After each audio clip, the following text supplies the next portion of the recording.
ദുരന്ത സ്ഥലത്തേക്ക് ഒരിക്കൽ കൂടി പോവുകയാണ്. വിപിൻ സി വിജയനാണ് ചേരുന്നത്. വിപിൻ, ഇനിയും പരിശോധനകൾ നടക്കേണ്ടതുണ്ട്. പോലീസ് സ്വമേധയാ കേസെടുത്തിട്ടുണ്ട് ഇതിനോടകം ഈ സംഭവവുമായി ബന്ധപ്പെട്ട്.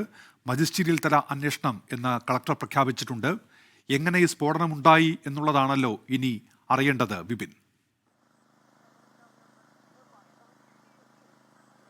ഉന്മേഷ്, നമ്മൾ ഇത് ഒരു വലിയ വെടിക്കെട്ട് അപകടത്തിൻ്റെ കൂടി മുനമ്പിൽ നിൽക്കുകയാണ്. അതിൻ്റെ ഒരു നടുക്കം ഇപ്പോഴും വിട്ടുമാറുന്നില്ല. വീണ്ടും സംസ്ഥാനത്തൊരു വലിയ വെടിക്കെട്ട് അപകടം. അതിൽ 13 ആളുകൾ മരിച്ചിരിക്കുന്നു. അത് ആരൊക്കെയാണെന്ന് പോലും നമുക്ക് തിരിച്ചറിയാൻ സാധിക്കുന്നില്ല. അത്ര വലിയ അപകടം എന്ന് പറയാം.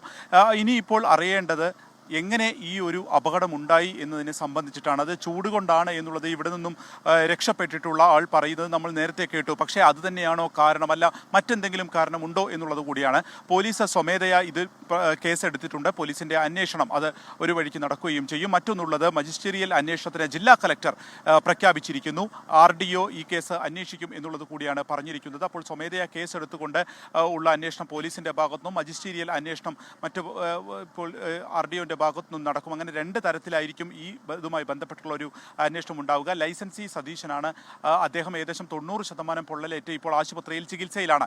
അതായത് അദ്ദേഹം ആണ് ഇത് ഒരുപക്ഷെ ഇതേക്കുറിച്ച് കൂടുതലായിട്ടും വ്യക്തമായിട്ടും ഇവിടെ ആരൊക്കെ ഉണ്ടായിരുന്നു എന്നതിനെയൊക്കെ സംബന്ധിച്ച് കൃത്യമായി പറയാൻ കഴിയുന്ന ഒരാൾ. അദ്ദേഹം ഇപ്പോൾ ഒരു ഗുരുതരാവസ്ഥയിൽ ചികിത്സയിൽ തുടരുന്ന ഒരു സാഹചര്യമാണ് ഉള്ളത്. അപ്പോൾ ഇവിടെ നിന്നും രക്ഷപ്പെട്ടിട്ടുള്ള ആളുകളായിരിക്കും ഇനി കൂടുതലായിട്ടും ഇതിൽ എന്തൊക്കെ സംഭവിച്ചു എന്നുള്ളതിനെ സംബന്ധിച്ച് പറയാൻ കഴിയുക. അവരുടെ മൊഴി വരുന്ന ദിവസങ്ങളിൽ തന്നെ രേഖപ്പെടുത്താനാണ് ഇപ്പോൾ ഉദ്ദേശിക്കുന്നത്. ഉന്മേഷ്. വിപിൻ സി വിജയനാണ് വിവരങ്ങൾ നൽകിയത്.